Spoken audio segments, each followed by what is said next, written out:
vaincre l'esprit d'échec et de non-accomplissement. Le lingue nous convaincre. Mais tala na bomo ina yo progresse. Tala na famille progresse. Vie c'est que il y a la présence de l'échec. Oso bonde lanza, oso kende ko pikola, hotel nyoso ya échec na kati ya bomo ina yo. Osambe lanza, oso no bankolo, puissance nyoso ya échec, puissance nyoso ya tatonema, puissance nyoso ya barise, epi kwa Loba nankolo, na soko kende kolongola, esprit à échec, na ba démarche yoso na do sala, esprit à échec, na kati ya ba feu, esprit à échec, na kati ya na, esprit à échec, na musala. Tozo bonde la nzam, ozoko s'opposer, likola ba oppresseur nyos, ozoko s'opposer, likolo ya toutes sortes ya ba opposition. Oyo nyoso alandaka yo, ozo landa ye. Oyo nyoso s'opposaka contre yo, ozoko s'opposer contre ye. Ozoko s'opposer contre ba oppresseur.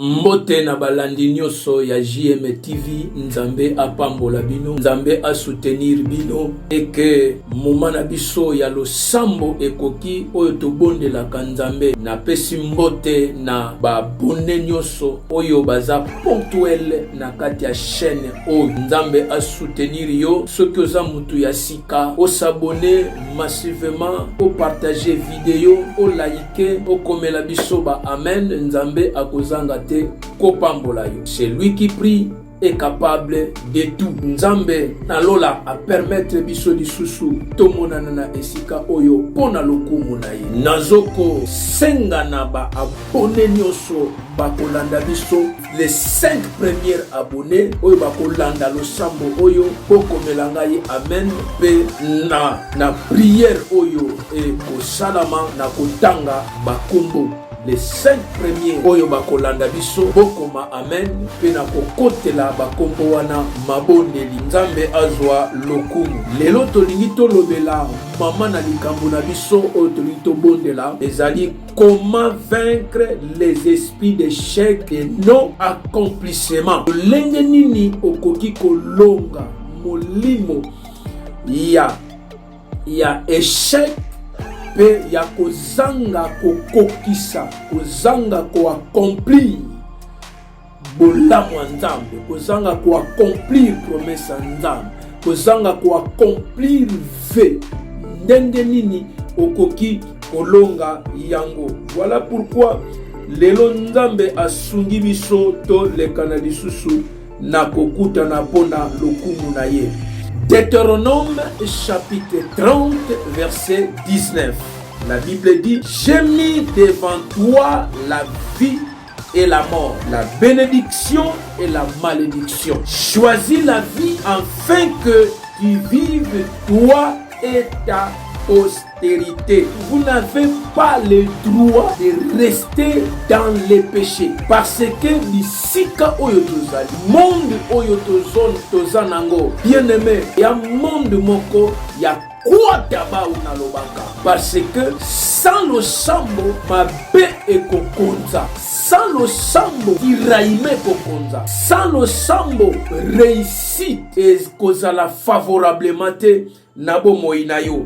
Voilà pourquoi, si vous êtes dans le péché, vous êtes en train de vivre dans la médiocrité. Si vous vivez dans le péché, sachez très bien que la médiocrité sera votre partage. Et l'ignolo que la haine, la malédiction, la jalousie, bien aimé dans le Seigneur, nyoso wana eza sous malédiction, eza sous la sorcellerie. Sorcellerie ne mutezo sala eke haine ekota. Sorcellerie ne mutezo sala eke malédiction ekota. Sorcellerie ne mutezo sala eke muto vivre bolamu ya nzambe te. Sorcellerie zo sala eke makambo na yo tourné en rond. Sorcellerie cela est que puissance ya Nzambe est tardé na vie na yo.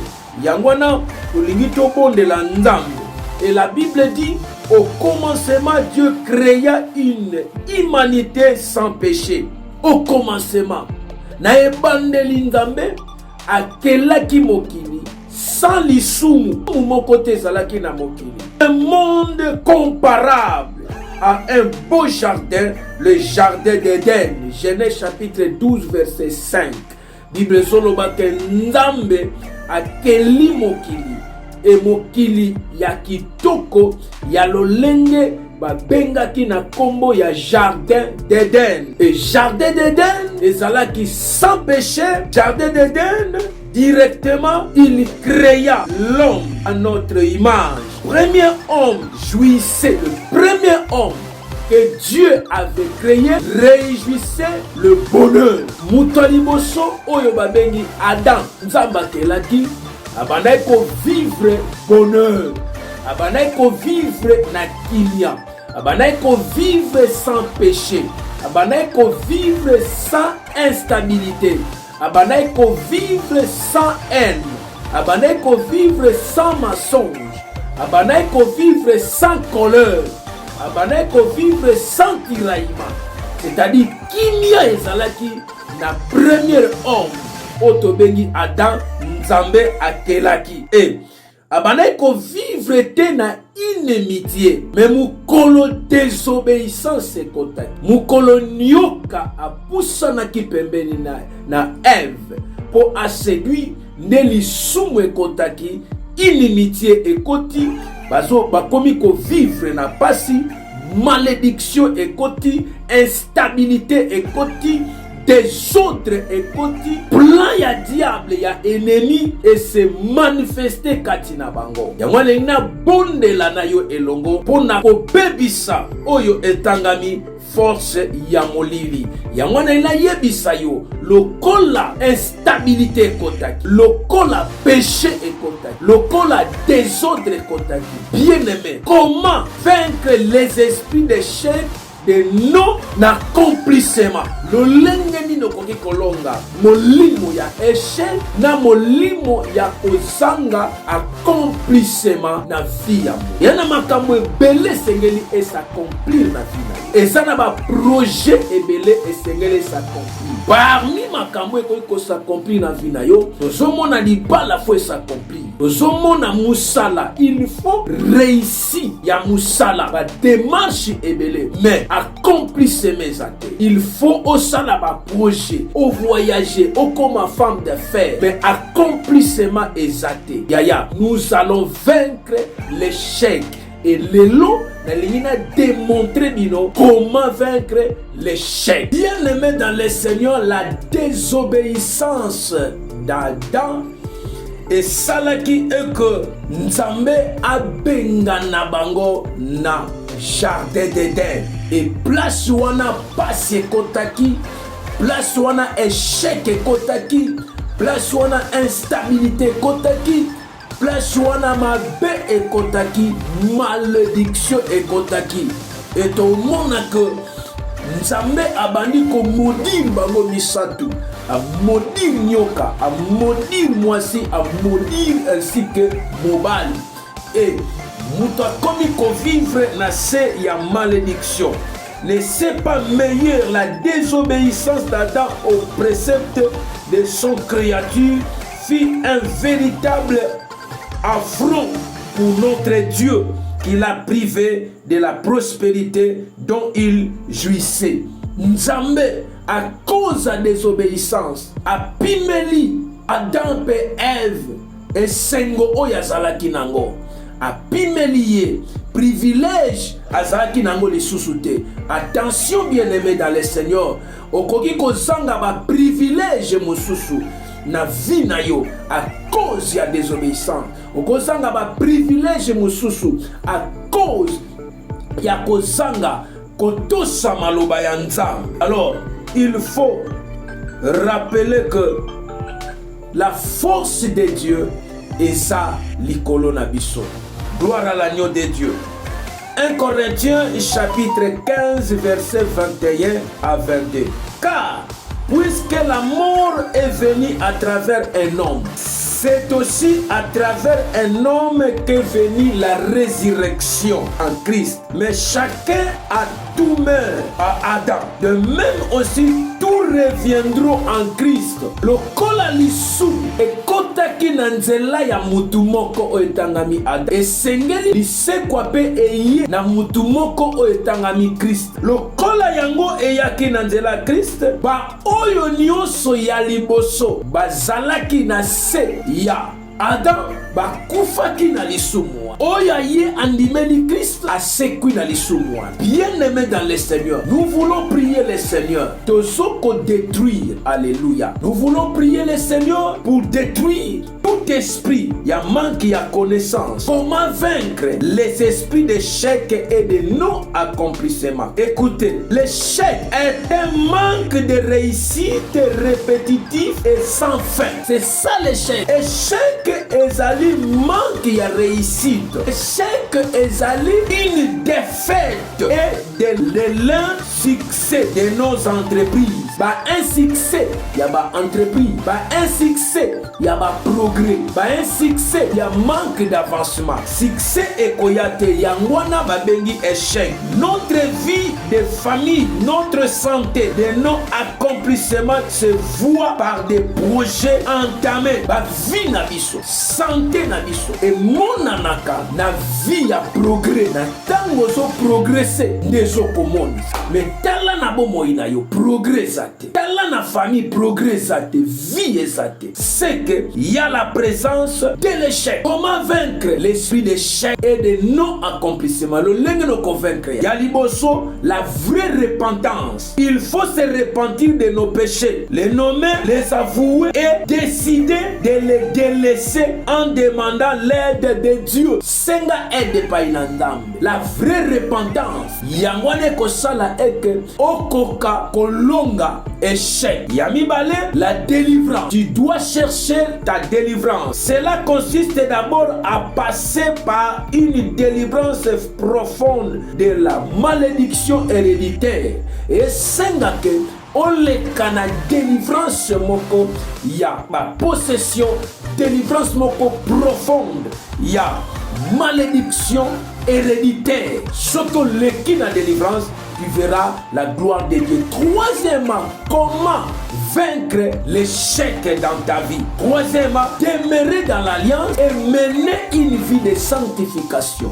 Wumela nakati ya boyokani, peskota nakati ya pomoi, ya kopetolama. Lorsque nous détruisons ces hôtels d'échec et de nos accomplissements, et que nouvel hôtel est bâti à l'honneur de notre Dieu. Na tangu tozoko renverser hôtel ya échec, hôtel ya malédiction, hôtel ya botutu, hôtel ya instabilité, et sengeli na biso à la deuxième position ko établir oyo babengi hôtel ya Nzambe, oyo eza réussite, hôtel ya Nzambe oyo eza progrès, hôtel ya Nzambe oyo eza libala na yo, hôtel ya Nzambe oyo eza boyokani, hôtel ya Nzambe oyo eza progrès, hôtel ya Nzambe oyo eza kimia. Na tangu toko renverser yango nde tokokota na ko rétablir. Nzambe azwa lokumu, Nzambe a soutenir yo, tolingi tobondela Nzambe. Tozokota na prière na biso ya lelo. Comment vaincre les esprits d'échec et de non-accomplissement? Bien-aimés dans le Seigneur, la première des choses que nous devons faire, tozobuka mabolongo na biso, tozobondela Nzambe, kosenga mawa na Nzambe, kosenga eke repentance sincère ekota. Yebisa Nzambe nazwi décision lelo ya kotika mabe, nazwi décision lelo ya kotika koswana, nazwi décision lelo ya kotika kanda, nazwi décision lelo ya kotika kimoyibi, nazwi décision lelo ya kotika kindumba, nazwi décision lelo ya kotika nyoso oyo etangami ya bonzambe te. Prions au nom de Jésus.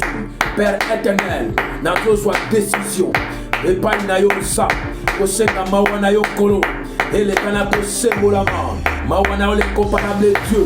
Et les canako kita, et sanga makasi za, nako kakotika mabe.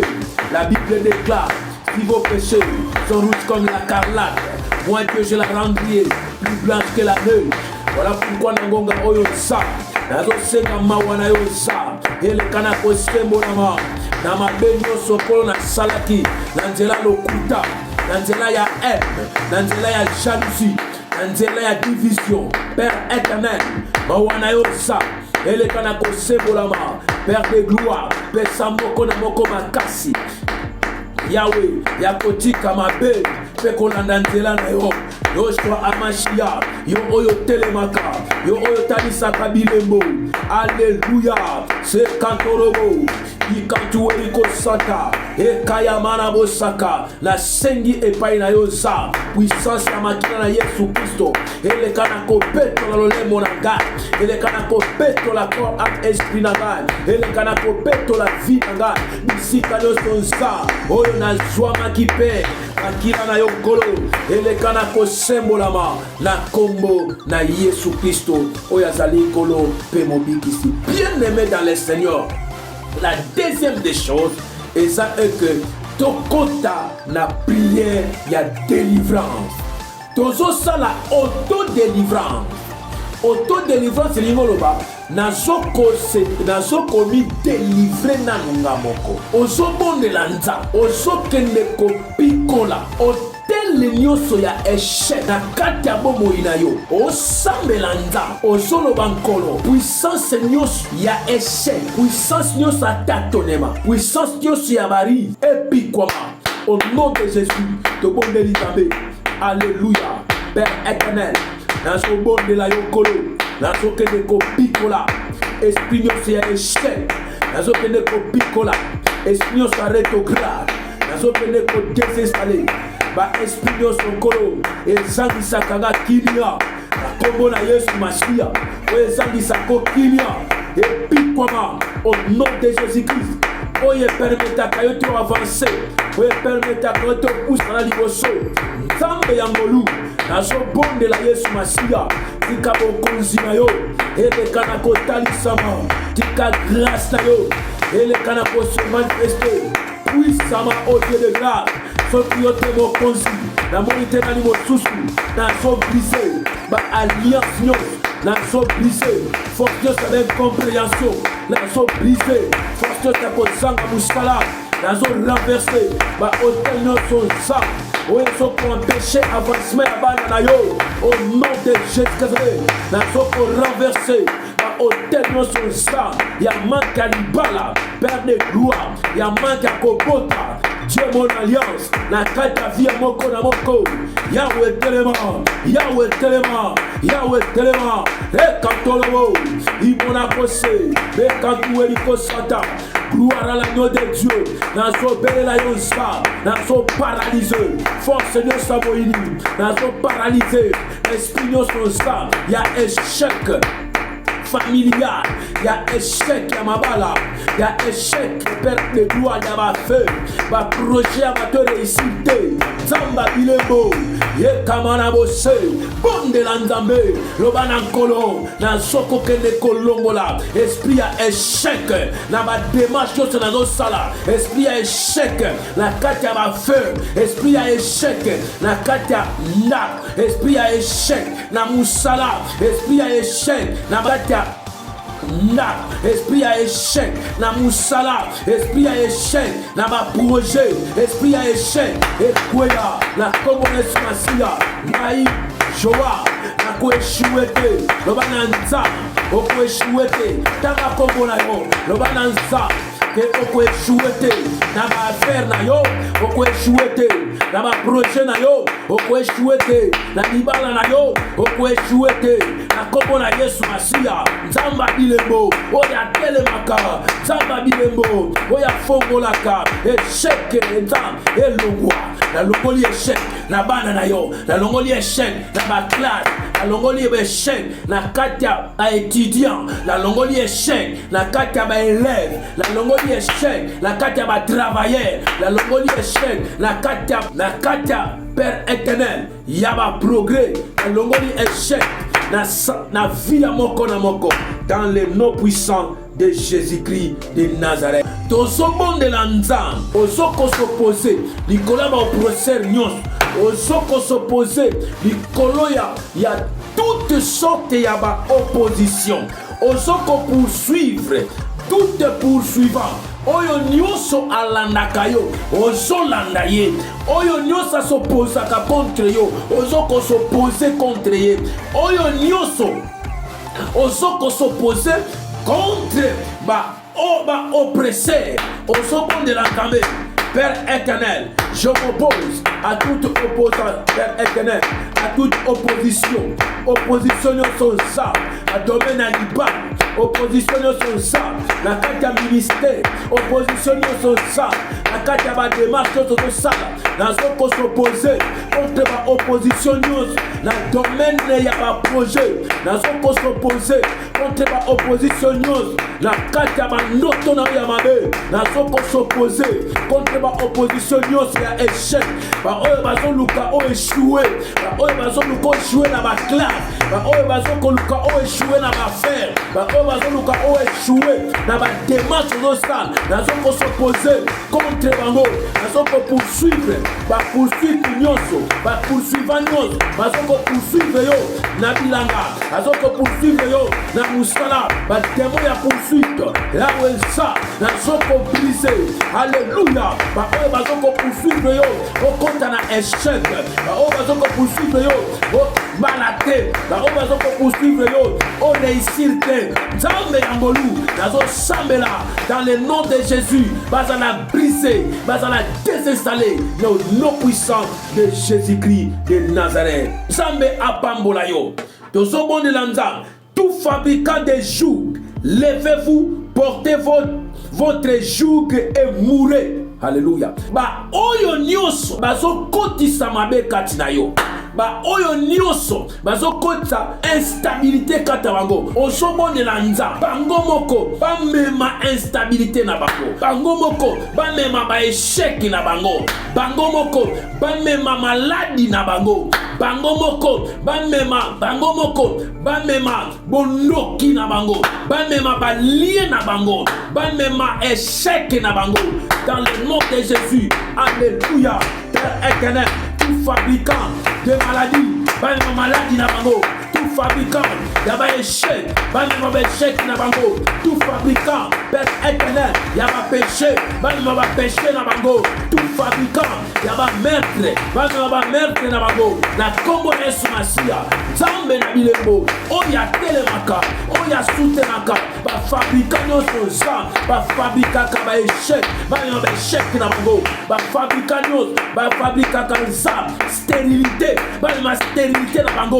Ba fabricant nyonso, ba fabricaka Père éternel, buzoba, bamema buzoba na bango moko. Ba fabricant nyonso, ba fabricaka ba colère, ba fabricaka hôtel ya échec, bamema hôtel na bango moko, bamema hôtel na bango moko. Dans le nom de Jésus-Christ, alléluia, le puissant de Jacob, oh Kamaraboshe, Keriamo Santa, Tozoko Bakobondela nzambe. Je me libère de toute pollution démoniaque ancestrale. Ozokende ko se libérer contre banzungu ya échec. Yana batu misusu bazwa maboko na bango bakanga ba chaîne. Yana batu misusu bazwa makolo na bango bakanga ba chaîne. Moye makolo enyatana kana ezate. Moye maboko esimba progrès zate. Ozokende ko libérer maboko no na ba chaîne. Ozokende ko libérer makolo no na ba chaîne ya échec. Ozokende ko libérer munoko no na ba langage ya mabe. Ozokende ko libérer santé na yo. Ozokende ko libérer bonela. Alléluia. Père éternel, je m'avais libéré ma langue. Likamarago. je m'avais libéré, mais oh Yahweh, na ba chaîne nyonso ba kanga, nazo libéré makolo, ya moko na moko sa, na ba chaîne nyonso ba kanga, dans le nom de Jésus-Christ, alléluia, nazo libéré on a kati ya échec, nazo libéré on a kati ya tâtonnement, nazo libéré on a kati ya stérilité, nazo libéré on a kati ya esprit ya divorce, nazo libéré on a kati ya tâtonnement, nazo libéré on a kati ya force à sorcellerie, nazo ko libéré on a kati ya bandoto ya mabe, nazo ko libéré on a kati ya bamula nyonso ya mabe zo beta kati na yo, nazo libéré on a kati ya mensonge, nazo libéré on a kati ya esprit ya mineri, nazo ko libéré yo na kati ya force ya molili oyo eyaka ko empêcher yo o progresser, zala libéré, zala libéré, zala libéré, zala libéré na ba jougi ya satana, zala libéré na prison satanique, zala libéré na prison ya échec, zala libéré na prison ya maladie, zala libéré na prison ya stérilité, zala libéré na prison ya force à molili, dans le nom puissant de Jésus-Christ de Nazareth. Gloire à l'agneau de Dieu. Alléluia. Alléluia, alléluia, alléluia. Tozobo de l'anzam. Je me détache de toute idole. Alléluia. Association apparentée. Alléluia. On sent qu'on se libérer. On sent qu'on se détacher de toute idolâtrie. Alléluia. La kati ya mabota yana ba esprit ya ba idolâtrie. Yana mutu muso adoraka mbo. Yana mutu muso adoraka chef coutumier. Yana mutu muso biloko ebele o adoraka.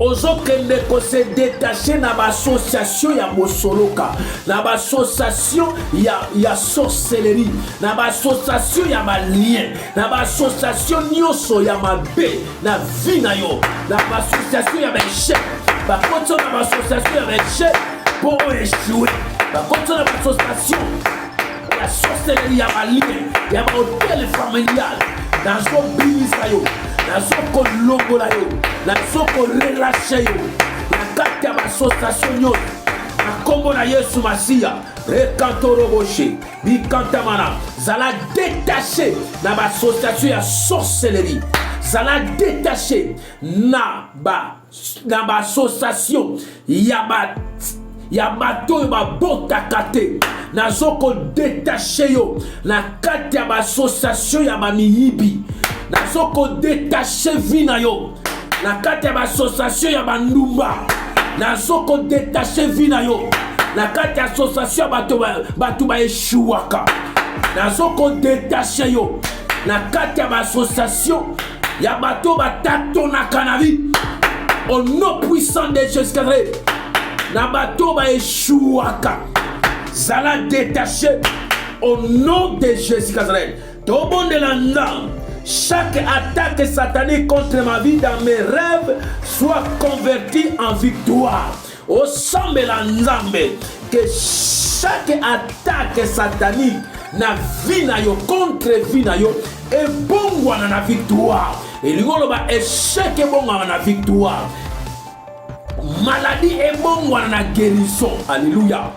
Tâtonnement et bon na instabilité, bon na stabilité. Stérilité et bon na kobota. Au chambre dans le nom puissant de Jésus-Christ. Nzambe yalola. Nazoko bongola. Échec comme réussite.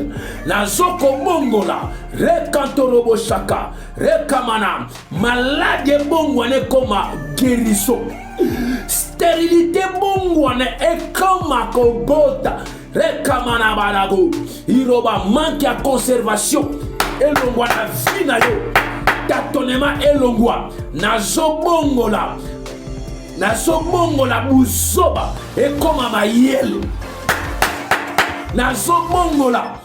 Et que esprit à rétrograde. Ozonga simate. Mais on avancé. Namakamunyo. Dans le nom puissant de Jésus-Christ de Nazareth. Tozobon de l'anza. Toutes les mauvaises plantations de ma vie, sortez avec toutes racines. ozobimisa ba mauvaise plantation na yebi te ba plantani na famille na yo ba plantani na mutema na yo yana batu ba planta ba blessings intérieures yana batu ba planta ba déception yana batu ba planta stérilité na vie na yo ba planta orgueil na vie na yo ba planta mensonge na vie na yo ozobondela nzambe ba plantation nyonso oyo ba planta na mutema na yo ebima na ba racine nango yawe za nazobombela Père éternel ba plantation nyonso nkolo ba planta na maboko ebima na ba racine nango ba plantation ya échec ebima na ba racine nango ba plantation ya tâtonnement ebima na ba racine nango nzambe ya lola ekamanago. La Bible dit vous ferez la différence entre celles qui me servent et celles qui ne me servent pas dans le nom de Jésus-Christ. Tikanzamba ngolu apambola yo amimoni sama na vie na yo na kombo na Yesu Kristo. Nzambe na lola apambola yo yo oyo zalaki na biso na moment oyo ya prière na moment oyo ya temps fort de la prière. Tikankolo apambola yo na pesi mote na bandeko nyonso oyo balandaki biso. Nzambe apambola bino na sambeli pona mutu nyonso. Nzamba bimiso na échec, nzamba bimiso na tâtonnement, nzamba bimisa yo na force nyonso molili, nzamba bimisa yo na kati ya stérilité, nzamba bimisa yo na kati ya manque à réussite na ba classe. Tika réussite, succès ainsi que victoire et kota na vie na yo na kombo na Yesu Kristo oyo azali kolope mobikisi nde tosambi tolobi amen. Abonnez-vous massivement sur notre chaîne JM TV, vous ne serez jamais déçus. Partagez et likez, le Seigneur vous bénira. Ciao.